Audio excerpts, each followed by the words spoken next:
ప్రభునామమునకు ఘనత కలుగును గాక. యోహాను సువార్త 21 అధ్యాయం 3వ వాక్యం మనం చదువుకుంటున్నాం. సీమోను పేతురు, నేను చేపలు పట్టబోదునని వారితో అనగా, వారు మేమును నీతో కూడా వచ్చేదమని వారు వెళ్ళి దోణ ఎక్కిరి, కానీ ఆ రాత్రి అంతా ఏమీ పట్టలేదు. ప్రియమైనటువంటి దేవునులారా, యేసు ప్రభు పునరుత్థానుడైన తర్వాత వీరిలో జరిగినటువంటి సంఘటన ఇది.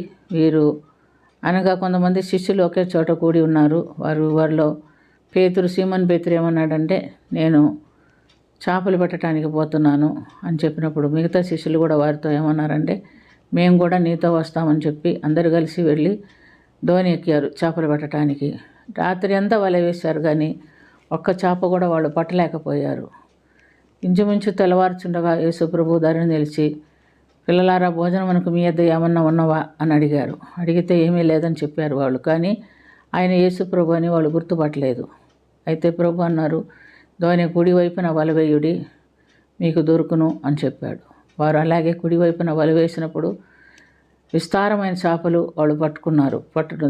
వల లాగలేకపోయారు. కానీ దోణిలో ఉన్నటువంటి యోహాను శిష్యుడు, ఆయన ప్రభు సుమి అని పేతురుతో చెప్పాడు. వెంటనే పేతురు ప్రభు అని విని పైబట్ట వేసుకొని దుమికి సముద్రంలో దూకి ఒడ్డును చేరుకున్నాడు. ప్రభువు వారిని చూచి వారికి భోజనం సిద్ధపరిచి ఇచ్చినట్లుగా మనం చూస్తున్నాం.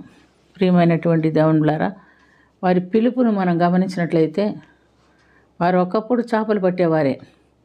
మత్తయి సువార్త 4:19-20 వాక్యంలో మనం చూస్తే, మీరు నా వెంబడి రండి, నేను మిమ్మల్ని మనుషులు పెట్టు జాలర్లుగా చేసేదనని వారితో చెప్పాను.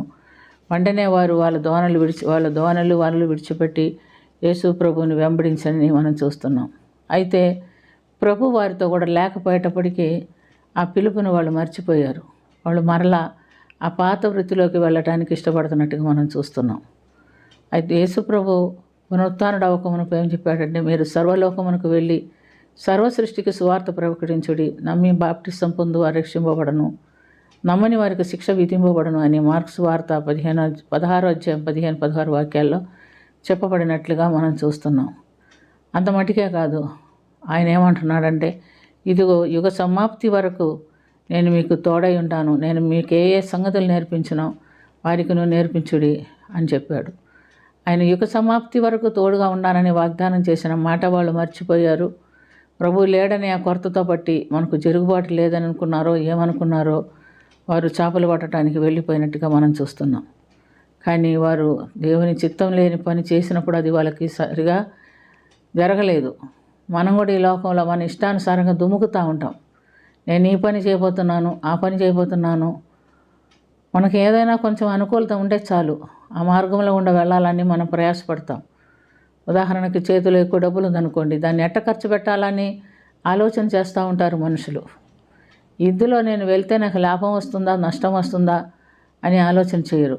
ప్రియమైనటువంటి దేవునులారా, మనం ఏ పని చేసినా అది ప్రభు చిత్తం అయితే మనకు ఆశీర్వాదకరంగా ఉంటుంది.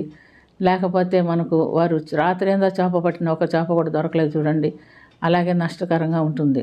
కాబట్టి మనం తీసుకోవాల్సినటువంటి తీర్మానం ఏమిటంటే, నేను ఏం చేసినా నా ప్రభు చిత్తానుసారంగానే చేస్తాను, నేను ఆయనతో సహవాసం చేస్తాను, ఆయన చిత్తానుసారంగా జీవిస్తానని ఒక తీర్మానం తీసుకొని మన ఆత్మీయ జీవితంలో మనకు ముందుకు వెళ్ళినట్లయితే మనకు సమస్తం దీవెనకరంగా మార్చి మనల్ని దీవించే దేవుడు మనకున్నాడు కనుక ఈ విషయం వరకు ప్రార్థన చేసుకుందాం. ప్రేమ కలిగిన తండ్రి, మా ఇష్టానుసారంగా మేము ప్రవర్తించగా నిత్యము నిన్ను కలిగి ఉండినట్లుగా, మీతో సహవాసం కలిగి ఉండినట్లుగా మీ వాక్యానుసారమైన జీవితం మాకు దయచేసి మీ యొద్ద నుంచి మేము గొప్ప దీవెన ఆశీర్వాదం పొందుకొనుటకు మాకు నేర్పించమని, మాతో మీరు ఉండమని, మాకు సహాయం చేయమని యేసుక్రీస్తు పుణ్యనామమున మిక్కిలి వినయంతో అడిగి వేడుకొంచున్నాము తండ్రి.